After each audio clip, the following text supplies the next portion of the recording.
आज आपण बघणार आहोत खरेदी खत. खरेदी खत काय आहे, ते कसे करावे, त्याची माहिती आता व्हिडिओमध्ये पाहूयात. खरेदी खत म्हणजे सेल डीड कसे करावे. खरेदी खत जमीन, प्लॉट किंवा घर, फ्लॅटची मालकी विक्रेत्याकडून खरेदीदाराकडे कायदेशीररित्या हस्तांतरित करणारा दस्तऐवज आहे. खरेदी खतासाठी लागणारी कागदपत्रे खालीलप्रमाणे पाहू शकताय. Aadhaar card, PAN card, passport size photo, पत्ता पुरावा. विक्रेत्यासाठी कागदपत्रे: Aadhaar card, PAN card, photo, जुने खरेदी खत म्हणजे सेल डीड, 7/12 उतारा, फेरफार उतारा, प्रॉपर्टी कार्ड लागू असल्यास, मालमत्ता कर पावत्या, NOC लागू असल्यास. साक्षीदाराचे कागदपत्रे: 2 साक्षीदार, आधार कार्ड, फोटो.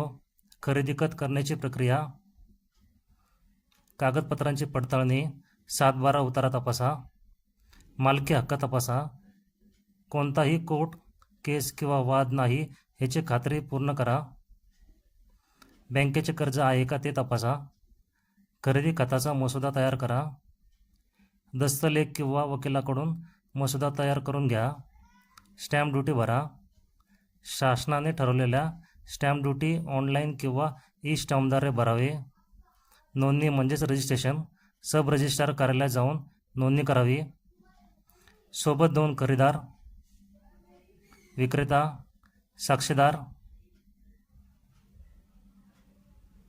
किती खर्च येतो? महाराष्ट्रात साधारणपणे स्टॅम्प ड्युटी 5 ते 7% आहे. नोंदणी फी 1% कमाल मर्यादा लागू.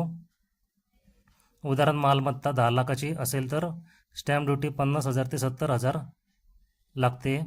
नोंदणी फी 10,000. एकूण खर्च 60,000 ते 80,000. किती दिवसात होते? मसुदा तयार 1 ते 3 दिवसात होतो. स्टॅम्प ड्युटी त्याच दिवशी. नोंदणी 1 दिवसात होते. नोंदणीकृत दस्त मिळणे 7 ते 15 दिवसाचा कालावधी लागतो. खरेदी खत करताना घ्यायची काळजी: जमीन वादमुक्त आहे का तपासा, 7/12 व फेरफार उतारा तपासा, विक्रेता खरा मालक आहे का याची खात्री करा, सर्व पैसे बँक व्यवहारातून द्या, कॅश ट्रान्झॅक्शन करू नका, कोरे कागद कधीही सही करून देऊ नका, सर्व मूळ कागदपत्रे तपासा, अनुभवी वकिलाचा सल्ला घ्या, नोंदणीनंतर फेरफार म्हणजेच करून घ्या.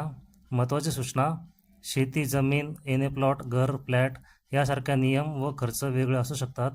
व्यवहार करण्यापूर्वी वकील किंवा दस्तलेख यांचा सल्ला घेणे नेहमीच सुरक्षित असते. योग्य पडताळणी केल्यास भविष्यातील कायदेशीर अडचणी टाळता येतात. डिस्क्लेमर: हा व्हिडिओ तुमच्या एज्युकेशनल पर्पजसाठी बनवला गेला आहे. तुम्ही जर या चॅनलवर पहिल्यांदा आला असाल तर चॅनलला लाईक, शेअर, सबस्क्राईब जरूर करा.